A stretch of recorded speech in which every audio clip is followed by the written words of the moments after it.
بسم اللہ الرحمن الرحیم رب اشرح لی صدری ویسر لی امری واحلل عقدۃ من لسانی یفقہوا قولی۔ اسلام کے پورے اعتقادی اور عملی نظام میں سب سے پہلی اور سب سے اہم چیز ایمان باللہ ہے۔ عام طور پر ہم جب بھی دیکھیں کوئی اسلام میں داخل ہوتا ہے تو وہ کیا کہتا ہے؟ اس کو کیا کہا جاتا ہے؟ اشہد ان لا الہ الا اللہ۔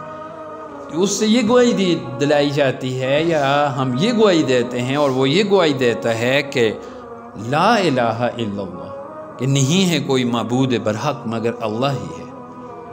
یعنی اس کو تمام وہ جو بھی کسی سورس کو وہ ڈھونڈا کرتا تھا دنیا میں ارد گرد، کسی کی طرف جو ہے لو لگائے رکھا تھا، اس نے کسی سے مانگنا چاہتا تھا، تو وہ سب کو اب رد کرے گا اور ایک سے مانگے گا۔ ایک ہی اس کا خالق ہے، ایک ہی اس کا مالک ہے، اور وہ اللہ ہے۔ وہی اس کی مدد کرنے والا ہے، وہی اس کو دینے والا ہے۔ تو سب سے پہلا سبق جو سکھایا جاتا ہے، اسلام قبول کرتا ہے جب بندہ، تو پہلا درس اس کا یہی ہوتا ہے لا الہ الا اللہ محمد الرسول اللہ۔ تو ایمان باللہ پہلی چیز آئی، اور ساتھ اس کے آگے ہی رسالت، کہ اللہ کے رسول صلی اللہ علیہ وسلم پر ایمان لاتا ہے تو وہ اسلام میں داخل ہوتا ہے۔ تو سب سے اہم اور سب سے پہلی چیز ایمان باللہ ہے۔ یوں تو بہت سے گروہ اور قومیں اللہ تعالیٰ پر ایمان رکھتی ہیں، لیکن اسلام کا نقطۂ نظر سے اگر دیکھیں تو ایمان باللہ سے مراد یہ ہے کہ اللہ تعالیٰ کو ایک مانا جائے اور کسی دوسرے کو اس کا شریک نہ ٹھہرایا جائے۔ قرآن مجید میں اللہ تعالیٰ نے سورۃ اخلاص میں فرمایا نا، قل هو اللہ احد اللہ الصمد لم یلد ولم یولد ولم یکن لہ کفوا احد۔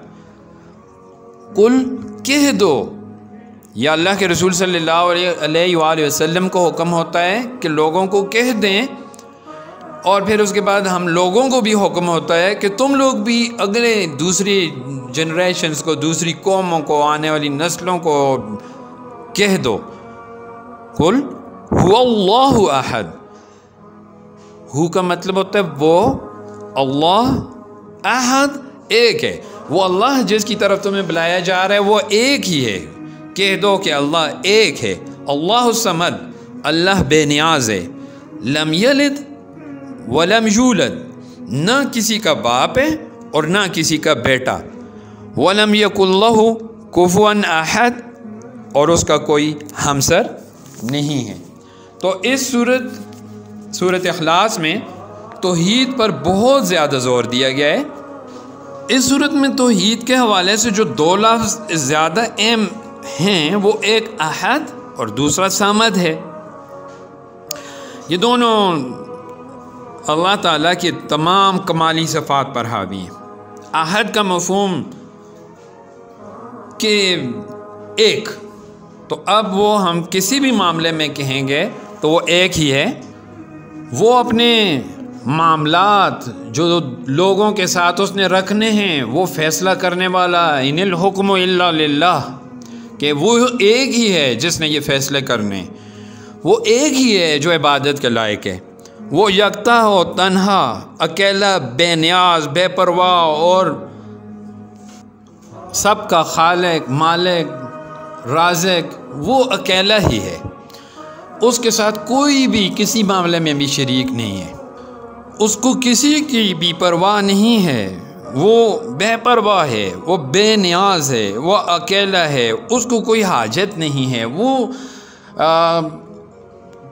کیونکہ وہ خالق مالک ہے، وہ دنیا کو بنانے والا ہے، تو یہاں پر اسی کی مرضی چلتی ہے۔ تو ہر لحاظ سے وہ اکیلا ہی ہے، وہ تنہا ہی ہے، ایک ہی ہے۔ صمد کا مفہوم ہے کہ وہ سب کا دستگیر ہے، سب کی جائے پناہ ہے، سب کی امیدوں کا مرکز ہے، وہ سب کا ملجا و ماوا ہے۔ لم یلد ولم یولد، تو اس میں ہمیں یہ درس ملتا ہے کہ وہ کسی کا باپ ہے نہ کسی کا بیٹا۔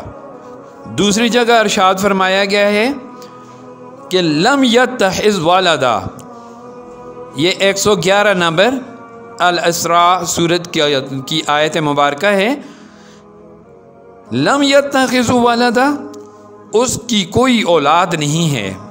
تو یوں یہ پتہ چلتا ہے کہ اللہ تعالی اس وقت سے ہے جب کچھ بھی نہیں تھا، اور وہ اللہ کی ذات کے بارے میں شاعر نے کیا خوب کہا تھا، نہ تھا کچھ تو خدا تھا، نہ ہوتا کچھ خدا ہوتا، ڈبویا مجھ کو ہونے نے، نہ ہوتا میں تو کیا ہوتا۔ اب آپ اس چیز کا یوں قرآن مجید سے ہی حوالہ مزید بھی لے سکتے ہیں کہ جب اللہ کے منکر اللہ کے فرشتوں کو اللہ کی بیٹیاں کہنے لگے تو اللہ نے وہاں بھی یہی جواب دیا کہ تمہارا عجیب انصاف ہے کہ تم اپنے لیے بیٹوں کو پسند کرتے ہو اور اللہ کے لیے بیٹیوں کو، حالانکہ اللہ تعالیٰ ان ساری چیزوں سے بے پرواہ ہے، اس کو ان چیزوں کی کوئی حاجت کوئی ضرورت نہیں ہے۔ صفات میں یکتا ہونے سے مراد ہم اس کی کہ اس کائنات کا خالق و مالک اللہ ہی ہے، وہ حی القیوم ہے، قادر و رزاق ہے، رحمان و رحیم ہے، اور اس کے سوا کوئی عبادت کے لائق نہیں۔ لہٰذا ہمیں چاہیے کہ اللہ کو خدائے وحدہ لا شریک کی ہی عبادت تو بندگی بجا لائیں، اور اس کی ذات میں کسی کو شریک نہ ٹھہرائیں، اور اس کے سوا کسی کو لائق عبادت نہ جانیں۔ اللہ تعالیٰ نے تمام معاملات میں شرک کو جو ہے ایک بہت بڑا ظلم قرار دیا۔ قرآن مجید میں اس کا حوالہ ملتا ہے۔ وہ واجب الوجود ہے، ایک ایسا وجود جو ہمیشہ تھا، ہے، رہے گا، وہ قائم بالذات ہے۔ اللہ تعالیٰ ازل سے ہے اور ابد تک رہے گا۔ ارشاد باری تعالیٰ ہے سورۃ الحدید میں فرمایا گیا، آیت نمبر 3 ہے، هو الاول والآخر والظاہر والباطن، وہی اللہ اول ہے، وہی آخر، وہی ظاہر، وہی باطن ہے۔ کائنات میں اس کی قدرت کا ظہور ہے، اس طرح وہ ظاہر ہے، وہ نہیں دیکھا جا سکتا، اس لیے اپنی ذات میں پوشیدہ بھی ہے۔ وہی ایک ذات ہے کہ جسے بقا حاصل ہے۔ ارشاد باری تعالیٰ ایک جگہ آتا ہے سورۃ القصص میں آیت نمبر 88 میں فرمایا، کل شیء ہالک الا وجہہ، ہر چیز ہلاک ہونے والی ہے سوائے اس کی ذات کے۔ پھر فرمایا وَلِلَّهِ الْمَثَلُ الْأَعْلَى، سورۃ النحل میں آیت نمبر 60 میں کہ اللہ تعالیٰ کی صفات سب سے برتر اور اعلیٰ ہے۔ ایک اور جگہ ارشاد فرمایا لَهُ الْأَسْمَاءُ الْحُسْنَى، سورۃ طٰہٰ آیت نمبر 8 کہ اس کے اچھے اچھے نام ہیں۔ لفظ اللہ اسم ذات ہے اور باقی اسماء حسنہ اس کی صفات ہیں۔ تو اللہ کی ذات اور اس کی صفات پر جتنی بھی بحث کی جائے وہ کم ہے۔ ایک مشہور قول ہے کہ اگر دنیا ساری کے درختوں کو کلمے بنا دیا جائے اور سارے سمندروں کی سیاہی بنا دی جائے تو ساری کلمیں ختم ہو جائیں گی، ساری سیاہی سمندر کے برابر ختم ہو جائے گی، پھر اس جیسی اور لائی جائے وہ بھی ختم ہو جائے گی، مگر اللہ کے صفات ختم نہیں ہوں گی، اس کی تعریفیں ختم نہیں ہوں گی، اس کی حمد و ثنا ختم نہیں ہوگی۔ وہ قادر المطلق ہے، اس کی کوئی حد اور انتہا نہیں ہے۔ قرآن مجید میں سورۃ الفاتر میں آیت نمبر 1 میں اللہ فرماتے ہیں ان اللہ علی کل شیء قدیر، یقیناً اللہ تعالی ہر چیز پر قادر ہے۔ دوسری جگہ سورۃ البقرہ میں فرمایا واسع کرسی السماوات والارض کہ اس کی کرسی، اس کا اقتدار آسمانوں اور زمین پر حاوی ہے۔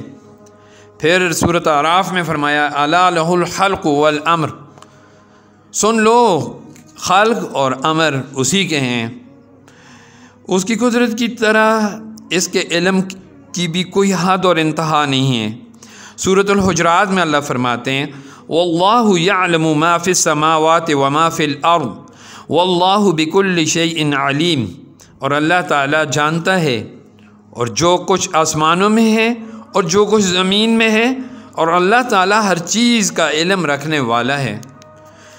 پھر دوسری جگہ سورۃ السبا میں فرمایا لا يعزب عنہ مثقال ذرۃ فی السماوات ولا فی الارض،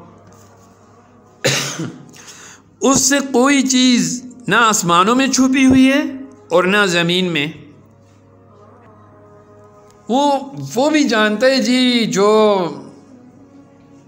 سیاہ اندھیری راتوں میں ہے اور چمکتی کرنوں میں بھی، وہ بھی اس کو چمک دھمک بھی نہیں روک سکتی اور اندھیرے بھی اس کو نہیں روک سکتے اس کو دیکھنے میں۔ مشہور کوٹ کرتا ہوں کہ اگر سیاہ اندھیری رات ہو اور اس میں سیاہ رنگ کے پتھروں کی بستی ہو اور سیاہ رنگ کی چونٹی ایک سیاہ پتھر پر چل رہی ہو، تو اس رب کی اس ذات کو اس کے بارے میں بھی علم ہے۔ وہ جانتا ہے بچوں کہ وہ کیا چیز چل رہی ہے، اس کی کیا ضرورت ہے، کیا ہے اس کے منہ میں، وہ سب کچھ جانتا ہے۔ تو اندھیرے بھی اس کو اس دیکھنے سے نہیں روک سکتے۔